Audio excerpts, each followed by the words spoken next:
Okay, good. So we are looking at the police force, and just to remind you that any topic we're on, the topic is based on ICT involvement in the topic, right? So when we talk police force, it's not that we are going to, it's a cadet class. We're talking about the role of ICT in the police force, right?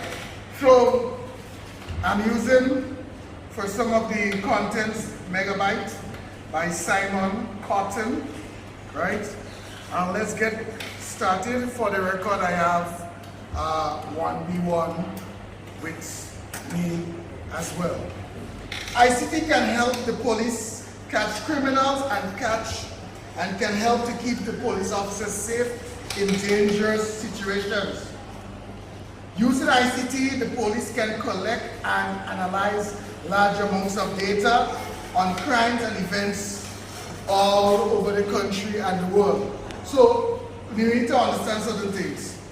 Analyze. When we analyze something, it means to examine, right? So if I collect data and I am doing an analysis, it means that I'm analyzing to come up with a possible solution to make better, right?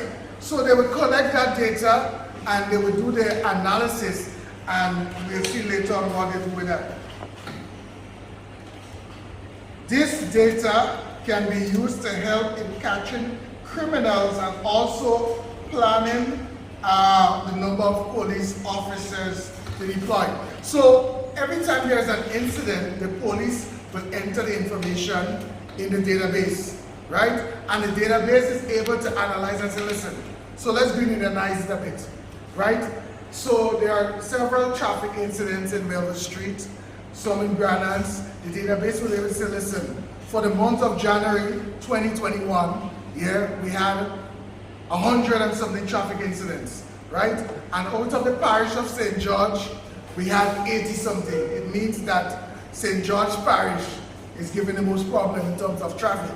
And then it can still be broken down and say, listen, in St. George, the majority most likely would be in Granans and so on. So then the RGPF head will say, listen, hey, head of traffic that is, let's put some more officers in that Granans area, or who else they could put? Besides the officers, we see some new people on the street now. Traffic wardens. Wardens, correct, right? Because it means that, let's say Granans had 20 out of the 80 and the other was spread around. No, it means that if a police officer is giving somebody a ticket, they can't give everybody a ticket. So it means that if there are more officers though, it means like while officer A is given a ticket, officer B cannot stop, and there are no seatbelts. And of course that's more revenue for the government. So you can, you know. Alright, using data to solve crimes. Now for years, the police force have used eyewitnesses to solve crime, right? However, criminals will often wear disguises to fool eyewitnesses, right? Now, in recent times, we have security cameras that have been installed in the streets, homes, schools. Okay. We even have some here at the GSS. Now, technology has it now that even if you wear a disguise, the camera there's a particular software that can be run, and we can pretty much know that person beyond the disguise. Now you might say, how do I do that? Right?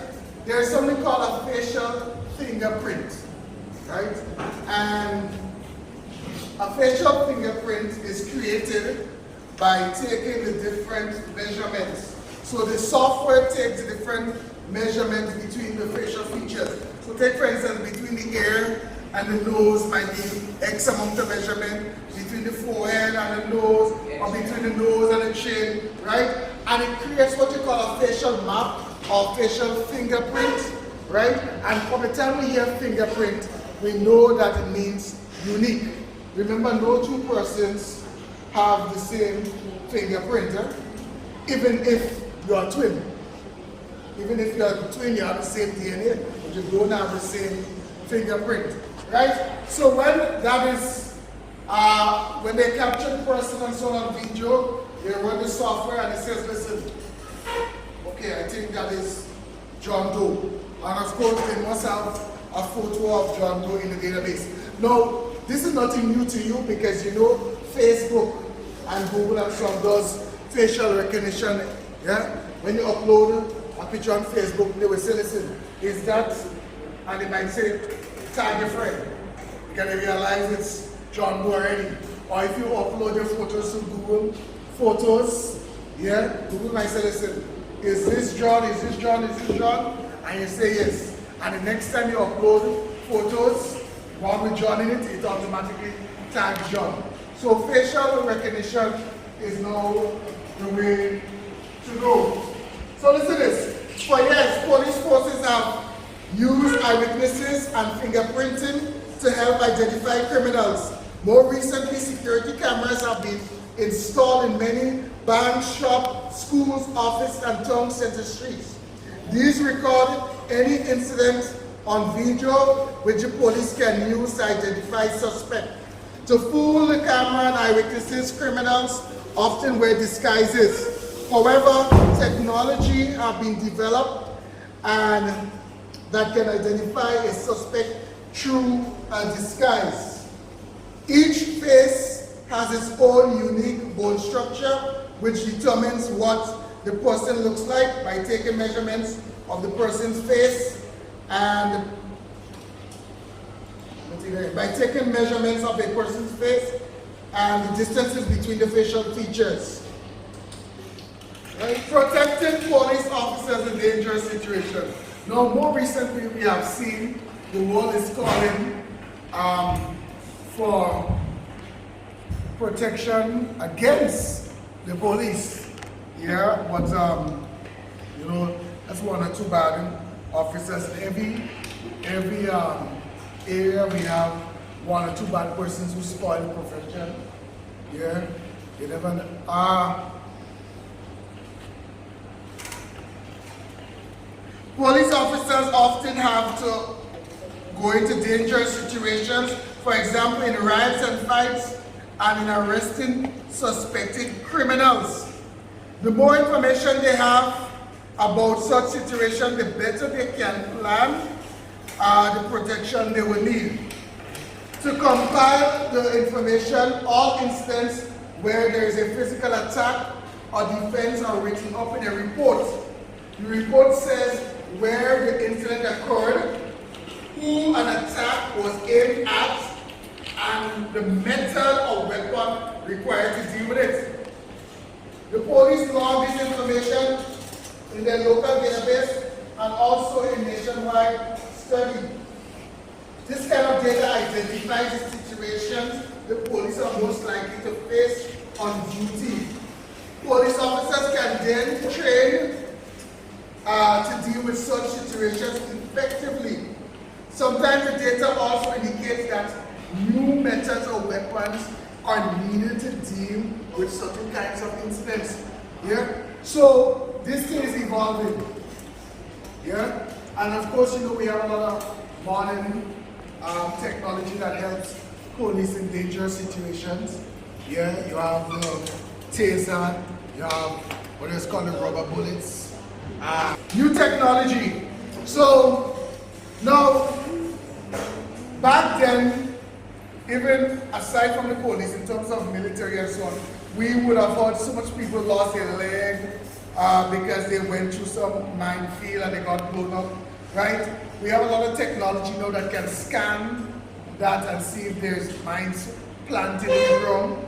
To top it off, you can send in pretty much like a robot car. So instead of having a human to walk on and boom, they blow up, you can use a remote control device and that device goes in and bow, the device gets blown up, you purchase or you bring the next one.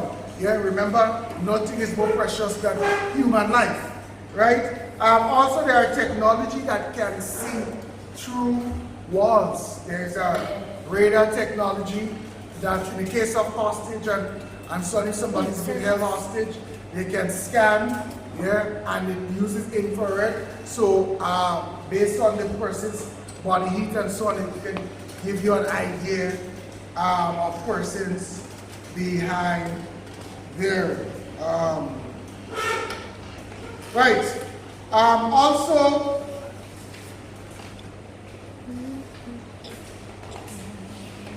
Also speed cameras.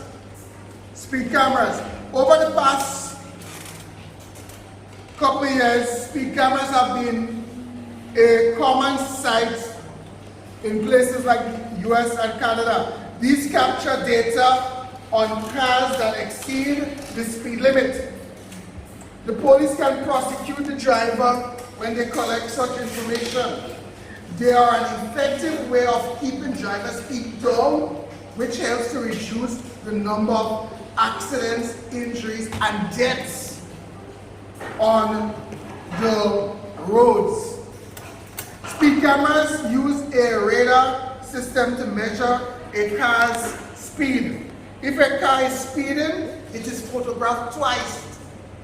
The camera also captures a block of data on the car and prints this on the picture.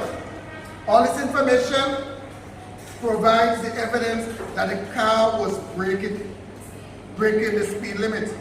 Interpreting that data block, the camera takes 2 photographs of the car 0.7 seconds apart. Let me say that again. The camera takes 2 photographs of the car 0.7 seconds apart. These photographs show how the car has moved relative to a series of lines painted on the road. So pretty much, if you take 2 pictures, 0.7 seconds apart, so let's say here and here, right? And the first picture was taken here while the car was here, right? If at the second photo the car is here, it gives you an idea that that car is going fast. Yeah? If it was going normal speed, it might have been between the 2 points here, right? So that is why they take out the 2 photographs, and it's how much seconds apart? 0.7. 0.7. Right, so all listening, that's good, man.